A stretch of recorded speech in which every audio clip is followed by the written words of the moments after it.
legislation and any other legislation that anybody has questions about, right? So, thank you very much. Sure, appreciate it. Thanks for having me. I appreciate the opportunity to be here to talk to you tonight. Obviously, one of the issues that has come up over the last year or so has been annexation. And as many of you or longtime trustees are aware, there were significant changes to our annexation laws that were done in 2001, 2002 under Senate Bill 5.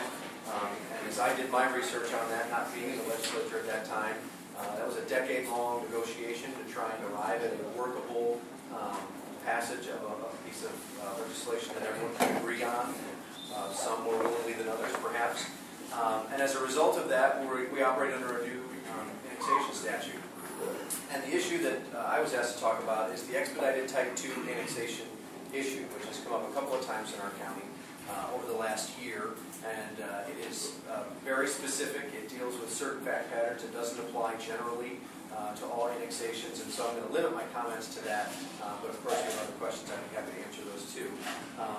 The expedited Type 2 annexation, of course, is the way in which a municipality and willing property owners who want to be annexed into that municipality can agree to complete the annexation. It's expedited, meaning it's done more quickly. There's no objections to it, and as a result, the process moves on quite swiftly, and that allows development to begin or for the process to be completed on a much quicker basis than if you don't have all of the property owners that are inclined to go along. We had two occasions in Stark County over the last year where there were some government entities, which the way the statute is presently drafted, don't have a seat at the table unless they agree that they want to participate in the annexation. We're going to be forced to come in. Drake was the first one, which I'm sure you're all familiar with, and then Tuslaw Schools was the second one, and that was the most recent one that took place just this summer. And the issue was pretty much the same amongst both, which was if we allow these annexations to take place and no one objects, the school board in both occasions were not given the opportunity to do anything other than say, yes, we're in favor. Meaning they don't have a vote to say we oppose, we don't want to be an expedited Type 2, we want you to have to go through the more difficult process of going through a conditional annexation. And as a result, it was an opportunity for the city of Massillon to expand their tax base and otherwise pick up a couple of different areas. And you saw two different responses in the community. Drake, there was no outcry, and the Drake annexation went through.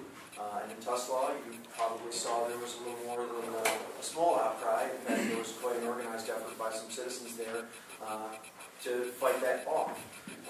And they won the PR war, because that's really what it was. From a legal perspective, as I explained to them from the beginning, the mayor of the city of Massillon was acting fully within what his rights were under the statute. They didn't like it, and they took action and tried to overcome it, and they did. They were very active in dealing with their trustees who were responsive. Al Osler, who was superintendent of Tuslaw Schools, was right out in front, was down at Massillon City Hall, making his argument to the members of the council and to the mayor. And then the citizen activists got very involved, and they, of course, approached me and said, this is a situation that cries out for a remedy. The school doesn't want to come in.